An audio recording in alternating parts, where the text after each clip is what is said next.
everybody. It is Lloyd Malik, and we are here today for another session of Ask Lloyd. And one of the things that I always like to do is find guests that would have topical issues for clients who come to see me from time to time and ask these really good questions. And one of the questions I get is about buying real properties. So today, my guest is Nick Bush. He is a certified divorce real estate expert. He works in the DMV and has been setting up his practice, his business as a fiduciary. He helps home buyers and sellers and investors deal with the real estate process. And one of the things that I really want to know is what it is to be a certified divorce real estate expert. So without further ado, welcome, Nick. And how are you? And can you tell us a little bit about what it is to be a certified divorce real estate expert? Yeah, hi Lloyd. Thanks for having me. I appreciate you. Certified Divorce Real Estate Expert, or CDRE, is simply I'm trained and I'm certified to sell the real property when a couple is going through a divorce. And what is it about the training that you get that allows you to, I guess, what special training do you get? We'll put it that way. Yeah, so there are many like layers to the training, right? But one part of the training is like we learn how to take the stand as a certified divorce real estate expert. I was actually deposed last month. So you learn how to be deposed, how to take the stand, what's important, how to explain basically you're the expert. But for the clients, the biggest thing is the listing process. Like when two people are having a conflict and two people may still live in the house, or one person may be the out spouse, one person may be the in spouse, you're really learning the process of how to communicate with both of those people effectively so that, you, Lloyd, can do your job, that the case can move forward, so showings can happen. And you're trained to do it unbiased, which is the most important thing, because sometimes, one spouse could bring me in as the real estate agent. Sometimes the attorney could suggest a few agents, and it's really important to, be neutral in that process so that you can be effective and efficient. Well, that's right. We're dealing with people in high conflict situations and a lot of negativity, because I have situations where someone's going to suggest somebody who's perfectly fine, but sort of like a knee-jerk reaction. The other side will say, no, not him or not her, just because the other one suggested it. So one of the things that we have to do in some of these agreements I make is if the two clients, or my client and their spouse, cannot decide on a third party neutral real estate agent to sell their property, I've put this term in there: each side picks one, and the two of them will pick a third one, and they'll be stuck with that. But there's got to be some type of solution. What have you done? What do you do? Or have you ever had something like that? I think that before I got into real estate, I worked at the Ritz-Carlton. So I come from the hospitality industry. So I'm essentially like trained on service. And I think that when I got into the niche of divorce real estate, I took the approach of like I worked with a lot of I've sold properties for investors that had tenants occupying the property. And what I always feel like worked was just kind of, being empathetic with the tenants, right? And saying like, hey, we have to get this. My job is to get this house sold. Your landlord wants to sell the house. So, I need to do, A, B, C, D, to get this process started. And then like, I'll get out of your way, And so I think it's just explaining to the parties, hey, look, this is the reality of the situation. This is what I need to do to be effective here and to get this home sold. And so I need this buy-in from you so that I don't become a nuisance almost, And do you ever have situations where there's a forced sale and you have to come in? In other words, a court order saying the house must be sold, and we have one or two reluctant owners. I think what usually happens is that one person wants to keep the house. Sure. And in order for them to keep the house, they have to refinance, to be approved for the loan. So they have to get the other spouse off of the title, and they have to refinance to be approved for the loan. And a lot of times that's the spouse that's already living in the house. And if they realize that that's not going to be possible financially, it becomes tough for them, because then it's emotional, not just I'm going to be I Sure. have to move out of my house. It's a lot of times people have kids as well, and so it's where am I going to find a place for everyone to live? So it does become emotional at time, and I think that that's why you have to approach it um you know, kind of like empathetically, because people are dealing with a lot when they're getting divorced. It's not just like, hey, I have to sell my house and move on and, I make a lot of money. It's, you're uprooting someone that may have lived in that house 10, 15 years. Exactly.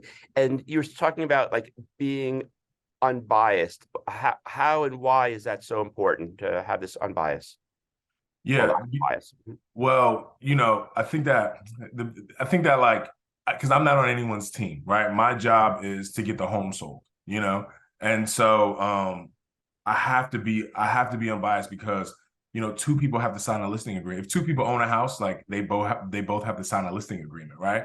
If two people own a house together, when they have to sign a contract for it to go under contract. They have to agree on negotiation repairs. So just legally, there's so many times in the during the contract process where both people have to sign. Sure. So if one person feels like you're siding with them, right? Or it's like, hey, here's the home inspection report. The buyer wants you to fix, the roof, and they want you to repair the HVAC, right? Some major things.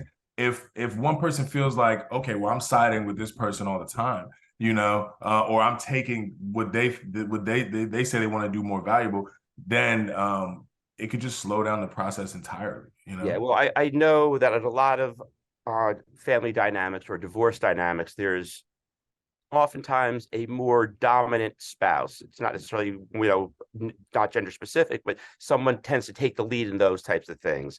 But then, you have the other side who may just be the typical naysayer. So, that's a type of situation that I could foresee from Yeah. my experience as And well. that's a good point that you bring up, Lloyd. So for example, when we get an invite somewhere, my wife and I, we get an invite somewhere, someone wants to go to dinner, there's a birthday party. I'm just like forwarding that to my wife. And I'm just like, hey, can you put this on the calendar? Like make sure we're there, Mhm. right? And when there's a repair, we need a contractor, I might make that call. So we rely on each other as a married, as in marriage in different ways. But when two people are divorcing, the each person can't lean on the other person anymore, or is not going to lean on the other person anymore. So they essentially lose an entire side of their brain, right? They're just like, this person thinks about this for me all the time, and so you have to actually come in and understand the dynamic a little bit, and be able to pick up the slack, if you will, and make sure that Absolutely. things are getting done that need to get done. And also, what I'm very interested in is like being an expert. So if you're unbiased, and at least that's part of what you do, I suppose when you come in as an expert, you're coming in as an expert for one side or the other, Yes. right? So at that point, we're talking about, I guess, a different type of work that you do, because you wouldn't be the realtor necessarily, and the expert, or would you? How does that work? So, certified divorce real estate expert just means that I'm trained in divorce, sales. Right, I know how to sell real estate for divorcing couples. But an expert, kind of in a way in which you're describing, when I'm kind of for one party. So, for example, the case that I mentioned, I got deposed. I wasn't actually the listing agent for that case, but a Mhm. family law attorney that I'm connected with needed an outside opinion of value Right. and home inspection repairs. What's the most valuable thing to do in the home inspection, and so I had to come in as just a real estate agent that was an expert in the market. Sure. Because a lot of times, I mean, this would probably be more abstract, but a lot of times we call the appraisers, or Exactly. so you could do sort of like that, but probably more, I suppose, right?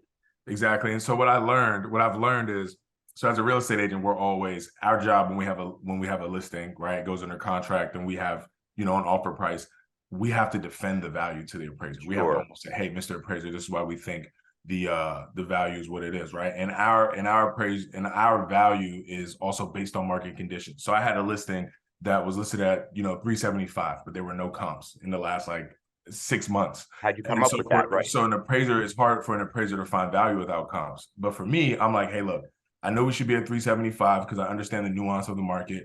And we actually got under contract at 385. And so the house needs to appraise at 385. And what I could do in that situation when speaking with an appraiser is basically saying, hey, Mr. Appraiser, we had 8 offers. They were all, at, around, or and above 385. So the market has dictated the sales price of the property, the correct value of the property. You would know, right? So you would know better than the appraiser. In other words, because the real price is what someone's willing to pay, right? Basic Exactly. economics. Yeah. And sure. So that's good. I mean, so in this case, I could definitely see when the property values are in controversy, the need. I mean, I could see that as the lawyer for an expert to come on in. And I think they both matter. I think that I know for the legal purposes, the appraisal report is important because it can be entered into legal, and I know you guys enter that as part of just the case. And I know it's neutral and it's unbiased. And mine, I have a little bit of extra kind of sauce on my value.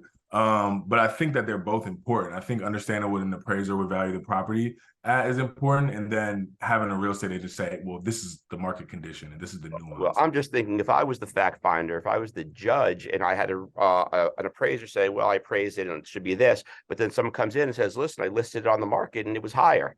I mean, that would be enough. So I think that's it's pretty good that you could actually do that. Well, awesome. So it's great to meet you. It's great to have you on the show, and hopefully people out here who are watching learned something, because I certainly did. And Nick, is great meeting you, and thanks so much for being my guest on this session of Ask Lloyd. Thank you, Lloyd. I appreciate you. You're very welcome, and thank you all, and we'll see you again soon. Bye-bye.